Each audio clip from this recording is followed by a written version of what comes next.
Brothers and sisters, we welcome you to this internment service for someone who is well known. You are here because you know him. Yes. And you are here to identify with this ceremony in which we place his remains in the place where they will remain until the resurrection. There is a passage from the scriptures that I found very encouraging as I contemplated the events of today.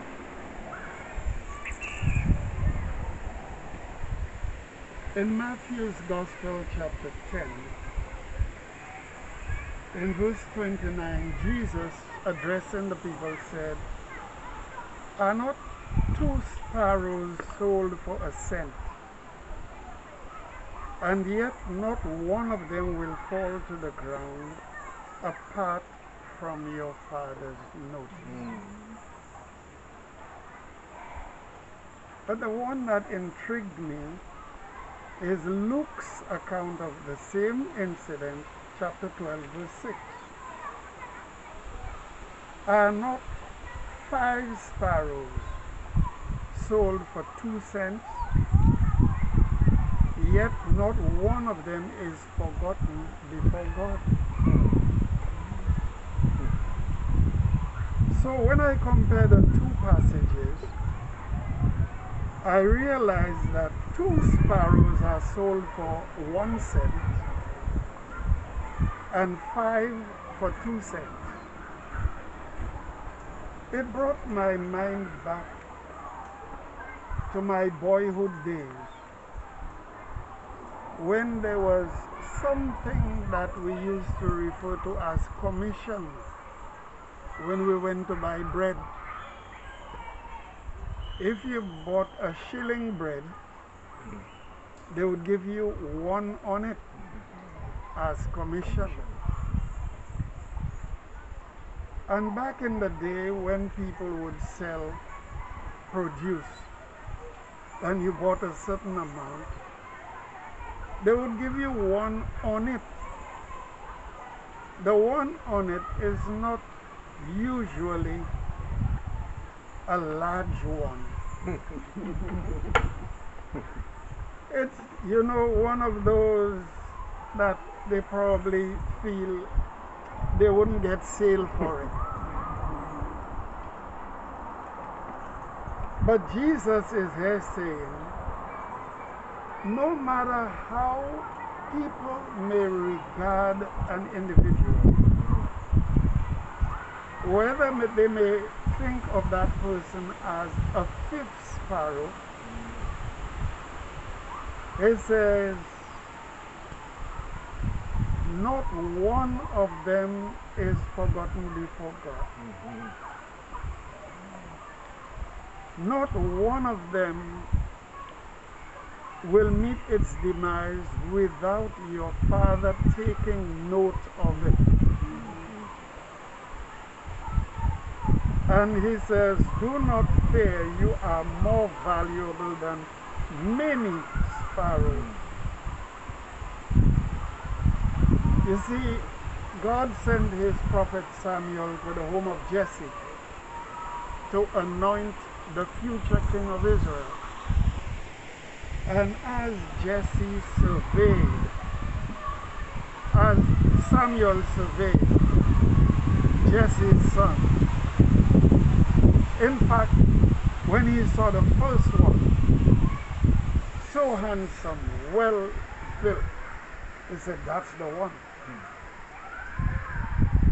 God spoke to him directly. He said, that is not the one. In your eyes, he may be impressive, but that's not the one I've chosen. And eventually the Lord said to him, Man looks at the outward appearance, but the Lord looks at the heart. The real assessment of a person is determined by God. And that's the assessment that really matters.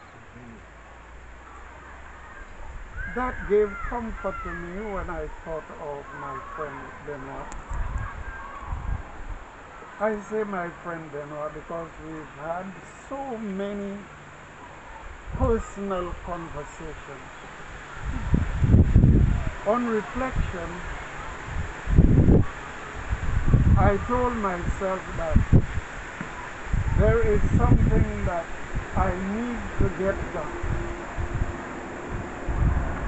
Because I remember that particular occasion we were in some conversation, and he inquired about whether I had published anything. And I said no. He said, but Brother Charles, a writer who is not published is not a writer. You need to get published. I'm working on it. All right. But the point I'm making is the true value of a person may not necessarily be apparent to the public. And who is the public anyway? But God is the one who makes that determination. When I thought about the events that bring us here, my mind went back to the words penned by the hymn writer Thomas Kelly. He said, we've no abiding city here. Sad truth, would this be our home? But let this thought our spirits cheer. We see a city yet to come. This world is fraught with troubles. We cannot look to the events which transpire in this world and say this is our resting place. But we thank God for His promises and that blessed hope. Jesus is coming again. And He has promised in His word that He will bring about the time when all that is done in darkness will be revealed in light. When everything that is hidden will be revealed. He says, vengeance is mine. I will repay. There are many situations in this world where we would be aggrieved in our hearts because we find ourselves coping with situations over which we really have no control. But we've got questions, but they remain unrequited, unanswered. But this should not deter us. What we should focus on is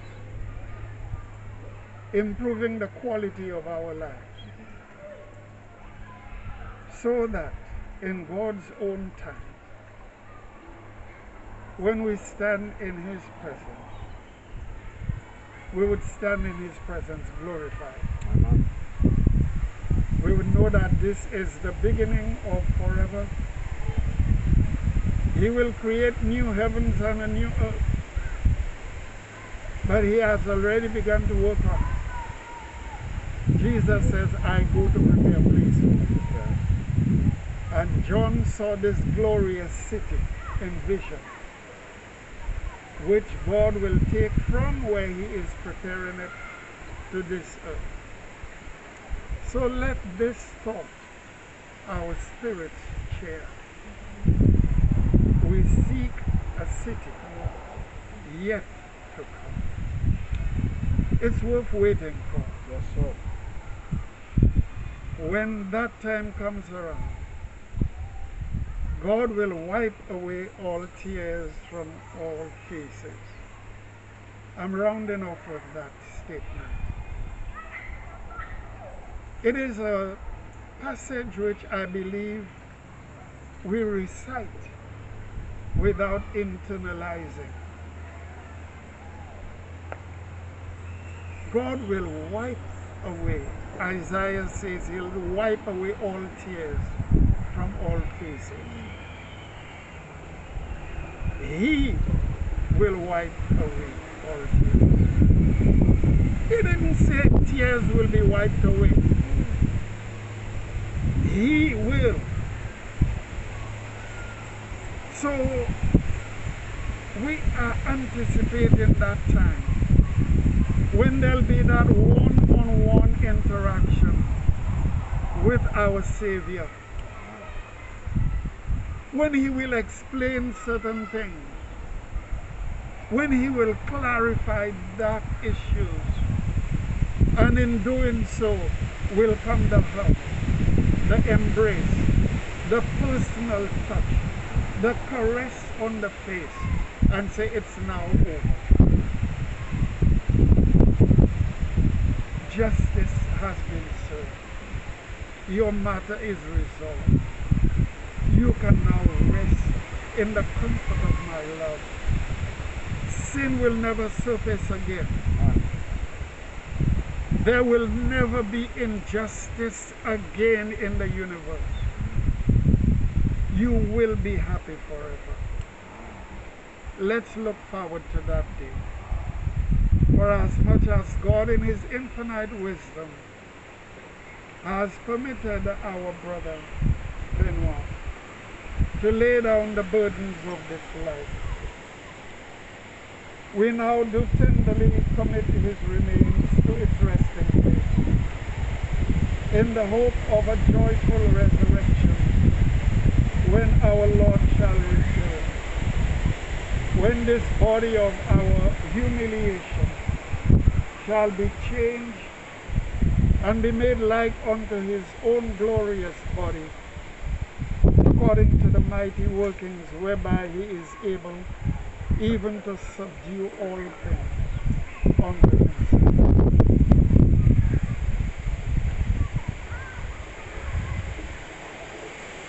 Usually I would be praying now. Elder, how do the prayer? Heavenly Father, we are so great silence in your word. We want to thank you for the message this evening that has got hope and enlightened our spirit, and Lord, that has given us a mind, spiritual eyes to behold the day of our deliverance. We pray, Lord, bless the pray for the family, the family, all family that is being contacted tonight. We pray in a special way that you mark this tomb and the grave. We pray, Father, in the resurrection morning, those who die in Christ will come to hope in newness of life. Yes. Pray that you come to you, Lord.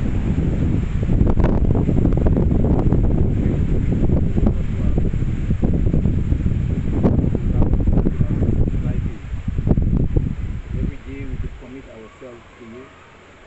We mold it, we fashion and to keep us as precious stones in your hand. Pray that you bless us as we return. We pray to bless the family also, to strengthen them in the week.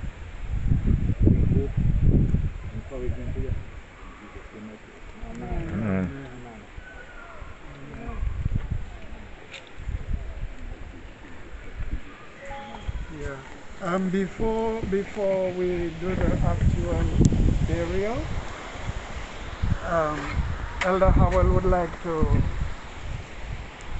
offer tribute at this moment. Thank you, Pastor. I don't think that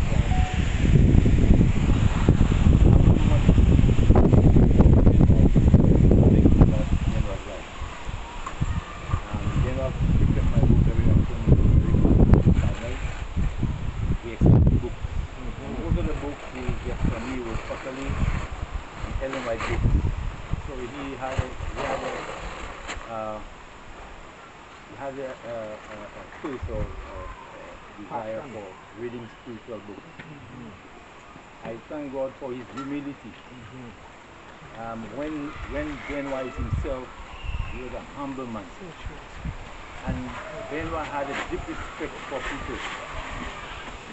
I never think he really disrespect people when he's normal friends. They will make much good quality. I will miss him much. And I know the family will miss him. But I know that God will judge justly with justly. But I thank God for his life. I thank God for the person he was. And we know no two people are alike, so there's no one that can replace him. I thank God for the impact, positive impact that he made on the lives of his life. Very good.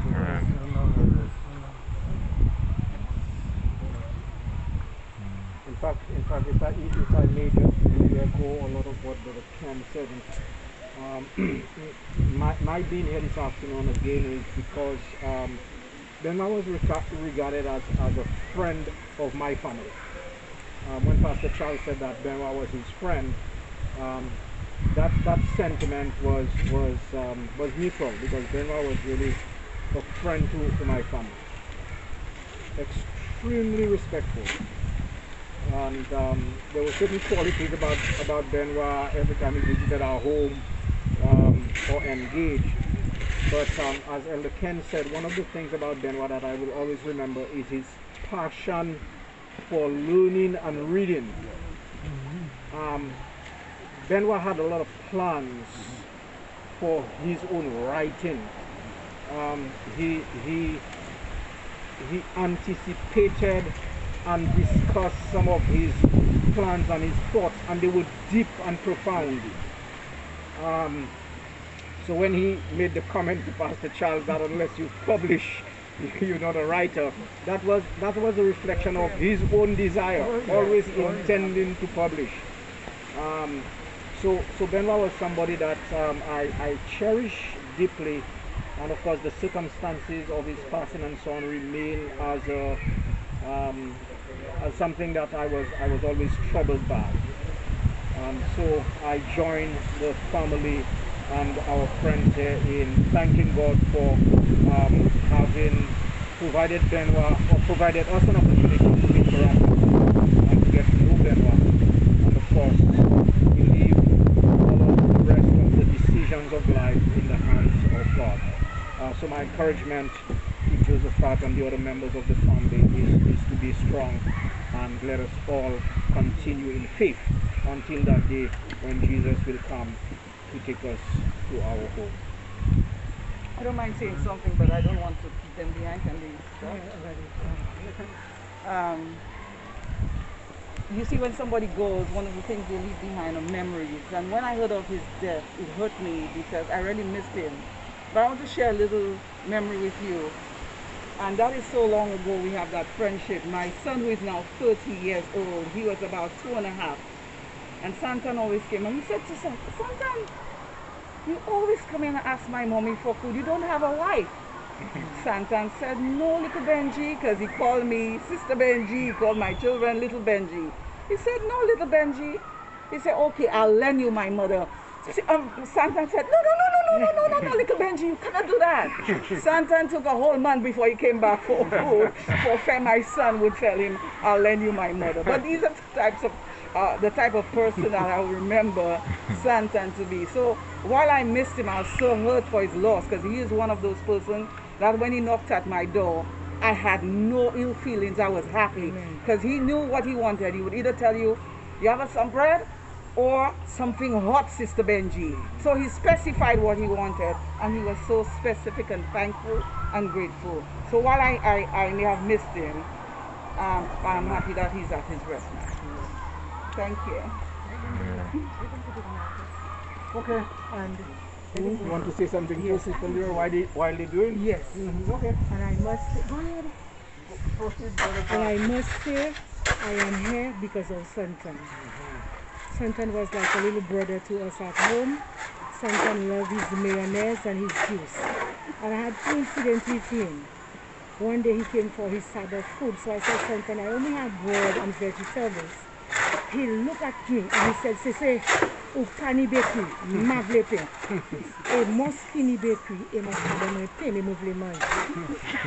Another time he said he wanted to paint. And I told him, Jonah has the job. So one day, Jonah told me, have somebody to wash it up for me, and he'll come. So when I called him, he asked me what I want. I told him. He said to me, "Mem now kay by pretty wayla, by and that was Santan with us. Santan was beautiful. Yes. That I was telling you a while ago. Santan would buy gas for me. And he has 40 cents in his hands to give me. He shot me 10 cents. Any time of the night, he bringing back the 10 cents. So I pray God that on that glorious morning, Santans will be in the first resurrection. Amen.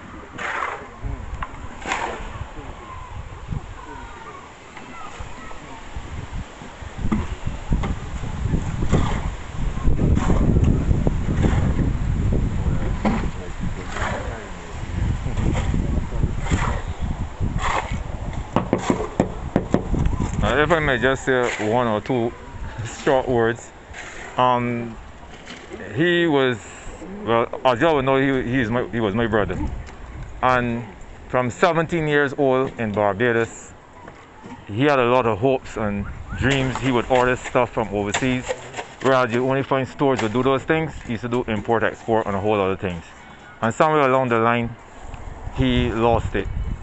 And he spent the majority of his life not being well in his head. At some point he returned to St. Lucia, and I always say, when I come to St. Lucia, I will get him back on his feet. But afterwards I realized there's nothing I could have done. And that is the saddened part for me. I can remember the first time he went to the mental hospital in Barbados. It hurt everybody, and everybody was crying to see how it turned out. And it has always been a sad time, in spite of all what people may think or don't know, but it has always been a sad time, I think, for all of the family in the position that he was in, and that nobody cannot help him come out of it, right? I used to say, but I don't know if it was a joke or what, I just said the Lord have me there so that when He's ready to make me a prophet, I'll be able to cast out the demon. But that didn't happen. So I thank everybody for coming, and I appreciate you all very much for being able to acknowledge him and what he meant to you all. Alright? And I'm glad that the time come that we can put him to rest. And thank you all for coming. Yeah.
higher. They have him higher. I wonder why. I wonder why. They still have more to go. Yeah, but I thought the bottom one. I thought the people was dead. I thought maybe see us some also for me, man. Yeah. I think what you was there.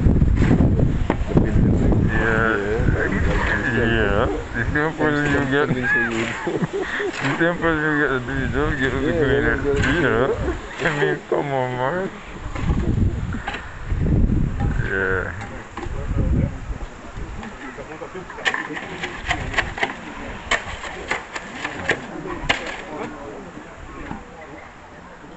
Boy, that truck gonna be a trouble. That truck gonna be a trouble.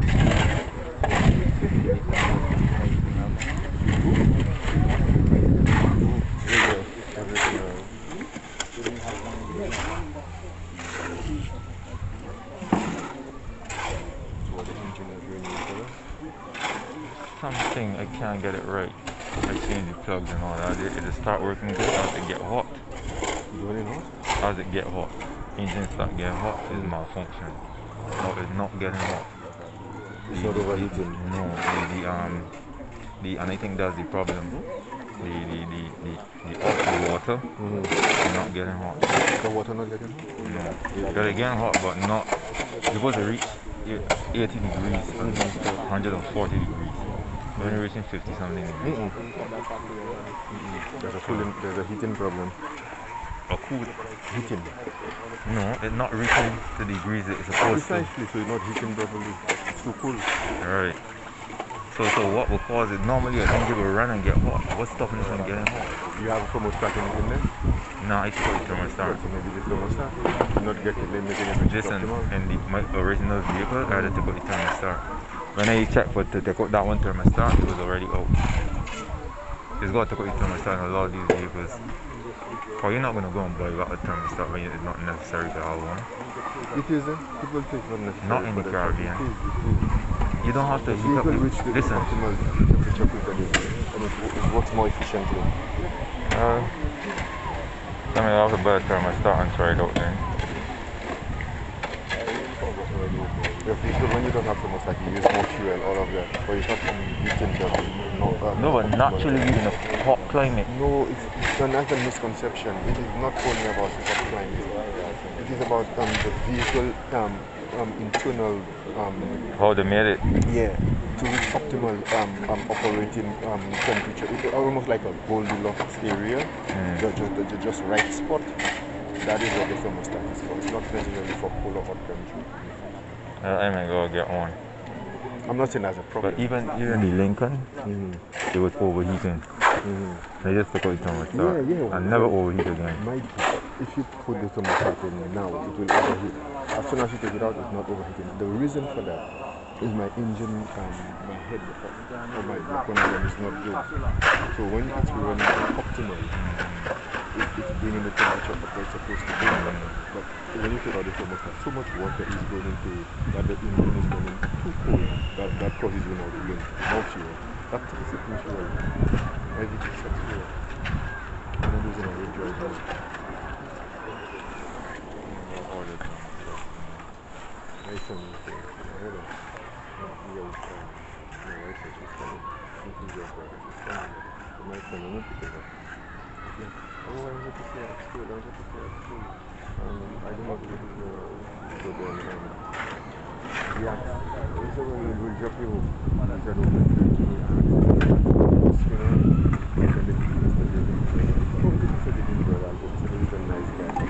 Which is not true. Listen, Arthur sorry for truth, I'm tell you. If you're hearing Auckland, you think going out there to say, Charlie, what do you think about someone? Yeah, the milk show and this thing. I'm like, boy, that's it. I did tell him this boy, that's it. You very much the boy, that's it. You're not nice. What the man stayed around? So much so, seriously, ask the man.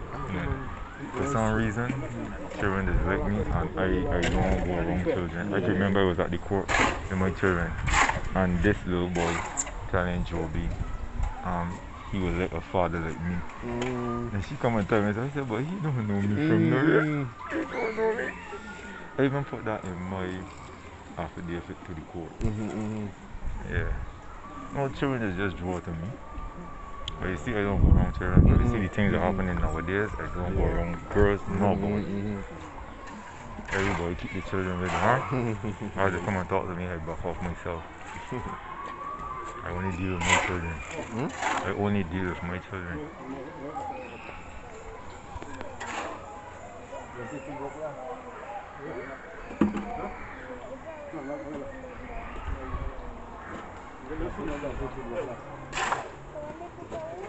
So what song? That was it?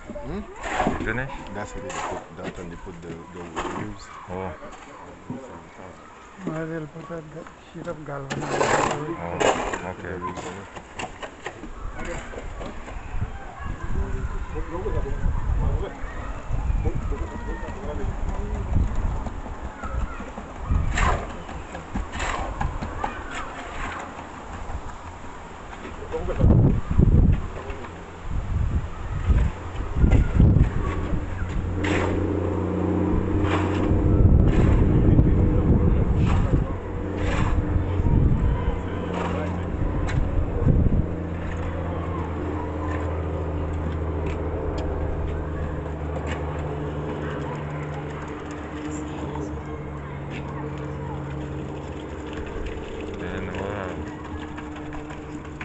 No, but he was cool for man. He never troubled no boy. Yeah, he was cool. And people always said trouble him. Yeah, no, you were always cool. Like you see, she was talking about when you listen to it.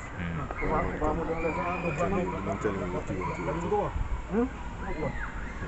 Just move on like when I get the photo up with.